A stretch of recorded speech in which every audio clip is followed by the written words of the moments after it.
почитувани представници на медиумите, граѓанки и граѓани и најважно за оваа парламентарна сесија, почитувани пратеници во собранието. Денес пред вас се наоѓа предлогот на закон за ратификација на Северноатлантскиот договор. Со неговата ратификација од страна на собранието започнува последната фаза од нашето пристапување во полноправно членство во Северноатлантскиот сојуз, а токму овде пред скоро 27 години, во декември 93-та, првиот парламентарен состав во независна, суверена и демократска Македонија донесе стратешка одлука за членство на државата во НАТО. Нивната визионерска одлука стана наша стратешка државна ориентација низ децениите и турбуленциите низ кои што поминувавме. Се менуваа составите на парламентите, се менуваа влади, поминавме низ воен конфликт, поминавме низ тешка политичка криза, но нашите стратешки ориентации за членство во НАТО и во Европската Унија остана наш најважен национален приоритет. Во изминативе години, за жал, имавме многу малку прашања за кои постигнавме целосен државен консензус, а кога зборувам за тоа не мислам само на консензус меѓу политичките партии и политичките елити. Мислам на консензус кој ги обединува сите граѓани, независно од нивните разлики според нацијата, верата или јазикот. Од првата одлука на собранието до денес, големото мнозинство граѓани го поддржуваат нашето интегрирање во НАТО. Затоа, обврската и одговорноста на нашата генерација на политичари да го доврши овој процес има неспорно историско значење. Почитувани, пристапувањето кон овој сојуз не е едноставно стапување во членство во меѓународна организација. Станува збор за специфичен сојуз на држави кој се заснова врз меѓусебна политичка и одбранбена солидарност и заеднички вредности. Членството во најмоќниот воено-политички сојуз во светот е привилегија, но и огромна одговорност. Уште од нашето пристапување кон партнерството за мир во 95-та се обврзавме активно да придонесуваме кон оддржувањето на меѓународниот мир и стабилност, особено во борбата против меѓународниот тероризам, како најголема безбедносна закана во современиот свет.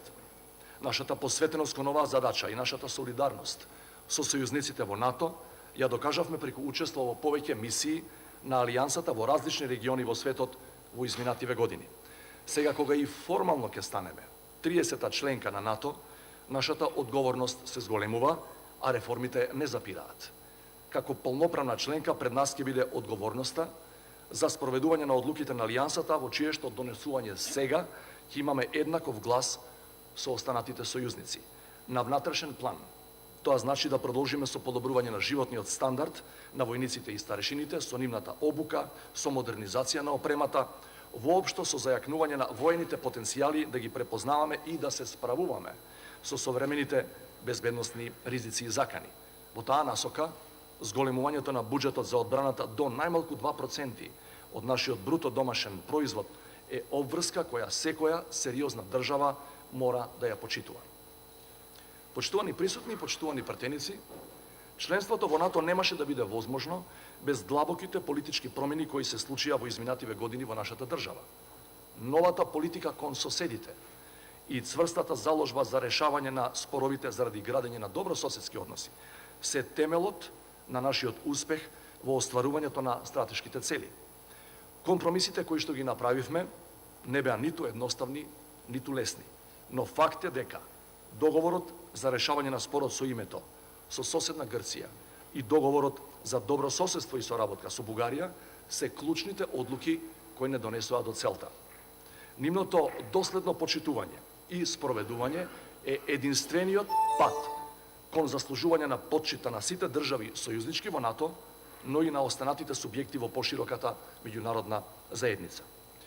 Почитувани, без претерување и без претензија да звучам патетично, сметам дека денешната одлука за ратификација на Северноатлантскиот договор е голем чекор во заокружување на македонската државност и удирање печат на нашиот територијален интегритет и суверенитет.